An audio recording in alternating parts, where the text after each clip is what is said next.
जैसे ये दिया हुआ है, पहला क्वेश्चन है find out the horizontal deflection of the point C point. C point की हॉरिजॉन्टल डिफ्लेक्शन फाइंड आउट करना है।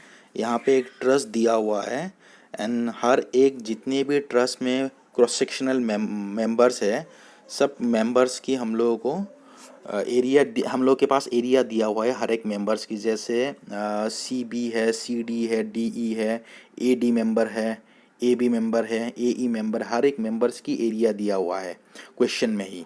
And Young's modulus of elasticity भी दिया हुआ है, that is 200 kilo newton per M M square. Step number 1, पहला step में हम लोग को करना क्या है, first of all we have to check whether the truss is perfect और नॉट, पहला स्टेप में। हम लोग के पास फॉर्मूला है m is equal to 2j minus of R, जिससे हम लोग पहले चेक करते कि whether the truss is perfect और नॉट। इस फॉर्मूला में जो m दिया हुआ है वो हो गया आपका total number of members in the frame, j हो गया number of joints, and r is the number of external reactions.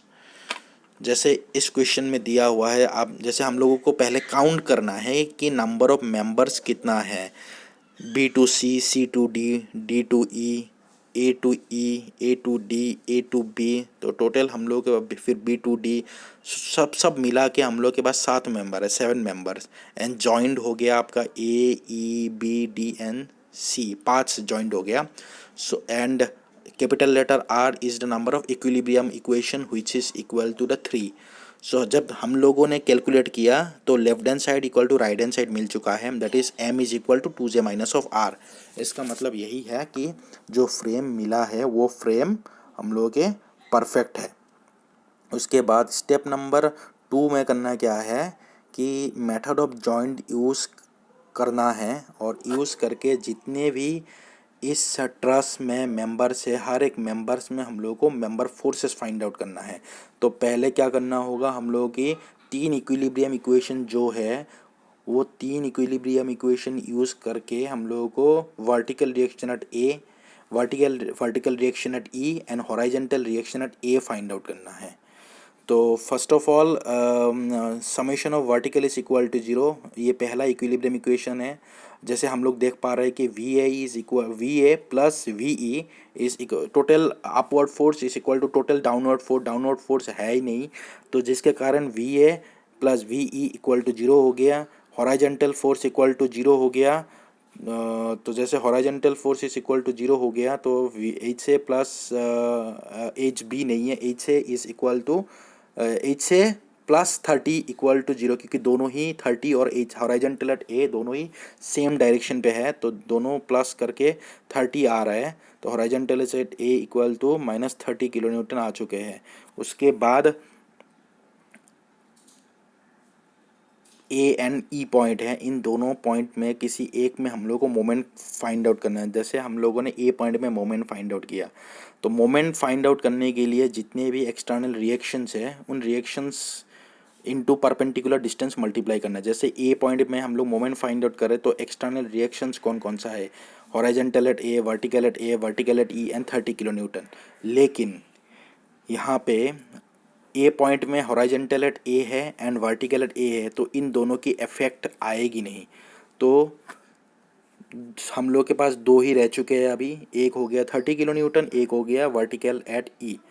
So summation of moment at A equal to 0 will be 30 into A C का distance which is equal to 3.46। जैसे हम लोगों ने calculate किया है 1030 is equal to 2/AC। So A C का length मिला है 3.46 metre. So 30 into 3.46 metre will be equal to V E into 2 metre. So इससे हम लोग का वी ई का वैल्यू आ चुका है। अगर वी ई का वैल्यू आ चुका है तो दोनों मिला के 0 होना चाहिए, तो वी ए का वैल्यू भी माइनस में आएगी और दोनों ही सेम मैग्नीट्यूड होगा। उसके बाद एट जॉइंट, अभी हम लोग को जो इन जितने भी जॉइंट हैं इनमें से एक जॉइंट सिलेक्ट करना है जिसमें maximum number of unknown reactions 2 हो। जैसे ई पॉइंट है, और सी पॉइंट है, इन दोनों में दो ही मेंबर्स है, तो इनमें से कोई एक हम लोगों को सिलेक्ट करना है। तो हम लोगों ने ए पॉइंट ई पॉइंट को सिलेक्ट कर लिया। ई पॉइंट सिलेक्ट करने के बाद ई पॉइंट को रिजॉल्व करना है। तो रिजॉल्व करने के बाद जितने भी मेंबर्स हैं, मेंबर्स फोर्सेस है, वो फाइंड आउट करना है। तो जैसे हम लोगों ने summation of horizontal equal to 0 किया, उसके बाद force A to E horizontal plus जो डी ई है इंक्लाइंड है उसके हॉराइजेंटल कंपोनेंट हम लोगों को चाहिए। जैसे D E force D to E, इसके हॉराइजेंटल कंपोनेंट हो जाएगी cos theta. So F of A to E plus F D E cos theta will be equal to 0। उसके बाद हॉराइजेंटल कंपोनेंट चाहिए। हॉराइजेंटल कंपोनेंट हो गया आपका F of A to E plus F D E cos of 60 degree. उसके बाद vertical component चाहिए। Vertical component हो गया आपका 51.96 plus F of D to E sine 60 equal to 0। उससे हम लोगों का F of D to E आ गया और F of A to E value आ चुके हैं। उसके बाद नेक्स्ट जॉइंट सिलेक्ट करेंगे, जैसे दैट इज़ हम लोगों ने सिलेक्ट किया जॉइंट सी पॉइंट, जॉइंट सी। सिमिलरली जॉइंट सी में भी वही प्रोसीजर यूज़ करना है। जैसे हम लोग के पास जॉइंट सी में एक फोर्स एक्सटर्नली ऑलरेडी अप्लाइड है 30 किलो न्यूटन, और मेंबर है C B and C D, दो मेंबर हम लोग के पास ऑलरेडी है। तो हम लोगों ने क्या किया, इनको हॉराइजेंटली मूव किया। हॉराइजेंटली मूव करने के बाद F of C to D sine 30 हो गया। उसके बाद प्लस 30 डिग्री किया इक्वल टू 0 हो गया। तो F of C to D का वैल्यू आ चुके हैं। सिमिलरली वर्टिकली हम लोग एक बार हॉराइजेंटली करना है, एक बार वर्टिकली करना है। तो वर्टिकल हम लोग करेंगे फिर से F of C to B plus F of C to D cos 30 equal to 0।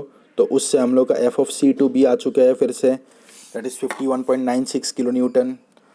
Next जितने भी जॉइंट है इस ट्रस में, हर एक जॉइंट को एक एक बार इंडिविजुअली सिलेक्ट करना है। तो जॉइंट हम लोगों ने सी सिलेक्ट कर लिया और ई सिलेक्ट कर लिया। अब रह क्या गया हो, अभी नेक्स्ट सिलेक्ट करेंगे जॉइंट बी। तो जॉइंट बी को सिलेक्ट करेंगे। तो जॉइंट बी को सिलेक्ट करने के बाद force from B to C is equal to 51.96, जो कि हम लोग के जॉइंट सी से आ चुके हैं ये value.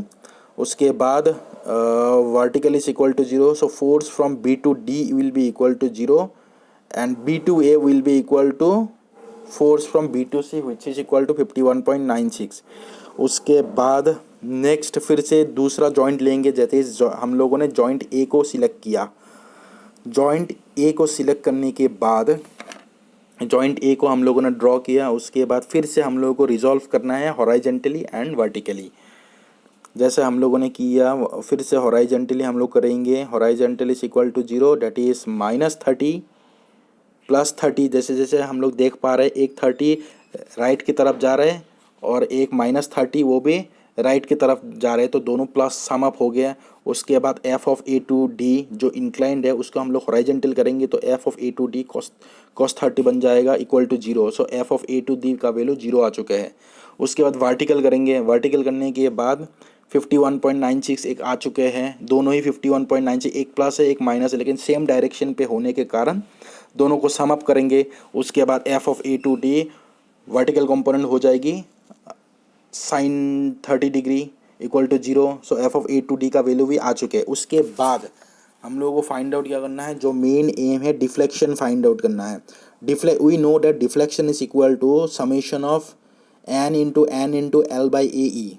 Capital N is equal to the number of member forces which we have found out just now, and small letter n is the member forces which we will get after applying unit kilonewton but removing all other external load. Here L is equal to the length of each member, A is the area of each members, and E is the Young's modulus of elasticity. जैसे उसके बाद ये हो गया आपका formula. उसके बाद जितने भी मेंबर्स है दिए हुए हैं, हर एक members A B A E A D सब मेंबर्स हम लोग एक एक बार टेबल बनाएंगे अभी टेबल में जितने भी मेंबर्स है टोटल मेंबर्स लिखेंगे। जैसे 7 मेंबर है, 7 मेंबर हम लोगों ने लिख लिया। उसके बाद कैपिटल लेटर एन हम लोगों ने लिख लिया। कैपिटल लेटर एन क्या हो गया, जितने भी अभी मेंबर फोर्सेस आ चुके हैं हम लोगों के पास वही मेंबर फोर्सेस हम लोगों ने लिख लिया। उसके बाद स्मॉल लेटर एन क्या हो जाएगी, स्मॉल लेटर एन क्या हो जाएगी, स्मॉल लेटर एन हो जाएगी जैसे हम लोग के पास 51.96 आ चुके हैं, उसी 51.96 को हम लोग 30 से डिवाइड करेंगे। 30 से डिवाइड करेंगे क्योंकि पहले हम लोगों का 30 था, अभी हम लोगों ने 1 यूनिट लोड अप्लाई किए हैं तो 30 गुना हम लोगों को कम करना है, तो डिवाइड कर देंगे 30 से। तो जितने भी कैपिटल एन आ चुके हैं उन कैपिटल एन को हम लोग 30 से हर एक को डिवाइड कर देंगे। तो 30 से डिवाइड करने के बाद जितने भी आएगा वैल्यू वो स्मॉल लेटर एन में हम लोग लिखेंगे। उसके बाद कैपिटल लेटर एल हो गया आपका length of the each members, ये हम लोगों ने लिख लिया। उसके बाद हम लोग मल्टीप्लाई करेंगे N into L divided by A का वैल्यू हम लोग को पहले ही फाइंड आउट करना है। जैसे ए का वैल्यू दिया हुआ है और ई का वैल्यू भी दिया हुआ है, दोनों को मल्टीप्लाई कर देंगे और summation of N into L by A, इनको डिवाइड करने के बाद जितने भी वैल्यूज़ आ रहे हैं हर एक मेंबर्स के लिए हम लोगों को फाइंड आउट करना है। फाइंड आउट करने के बाद सारा जितने भी वैल्यूज़ आए हैं summation of N into L by A सबको हम लोगों को सम अप करना है। सम अप करने के बाद जो भी वैल्यू हम लोग के पास आएगा वही वैल्यू हो जाएगी हम लोगों की final deflection at the joint C. That's all.